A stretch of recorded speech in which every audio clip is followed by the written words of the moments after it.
ఈ వేసవి కాలంలో శరీరానికి చలువ చేసి ఎటువంటి మసాలాలు లేకుండా చాలా సులభంగా తయారు చేసుకోగలిగే తీపి గుమ్మడికాయ కూరని తయారు చేయడానికి ముందుగా స్టవ్ మీద ప్యాన్ పెట్టుకుని ఆయిల్ వేసుకుని పోపు దినుసులు వేసుకుని ఎండుమిర్చి వేసుకోవాలి. ఇవి బాగా వేగిన తర్వాత చిటికెడు ఇంగువ, కట్ చేసి పెట్టుకున్న ఉల్లి తరుగు, కట్ చేసి పెట్టుకున్న పచ్చిమిర్చి, కరివేపాకు, చిటికెడు పసుపు, ఉల్లిపాయలు మగ్గడానికి తగినంత సాల్ట్ వేసుకుని ఉల్లిపాయ ముక్కల్ని కలుపుతూ మగ్గించుకున్న తర్వాత చిన్న ముక్కలుగా కట్ చేసి పెట్టుకున్న తీపి గుమ్మడికాయ ముక్కల్ని వేసుకుని రుచికి తగినంత సాల్ట్ వేసుకుని మూత పెట్టుకుని మధ్య మధ్యలో కలుపుతూ మగ్గించుకోవాలి.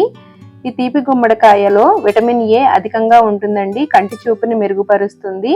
ఇలా కూర అంతా బాగా మగ్గిపోయిన తర్వాత రుచికి తగినంత కారం, ఒక 2 స్పూన్ల బెల్లం, కట్ చేసి పెట్టుకున్న కొత్తిమీర తరుగు వేసుకుని కలుపుకుంటే ఈ కూర చాలా టేస్టీగా ఉంటుందండి. ఈ సమ్మర్లో ఇలా ఒకసారి ట్రై చేసి చూడండి. Thanks for watching.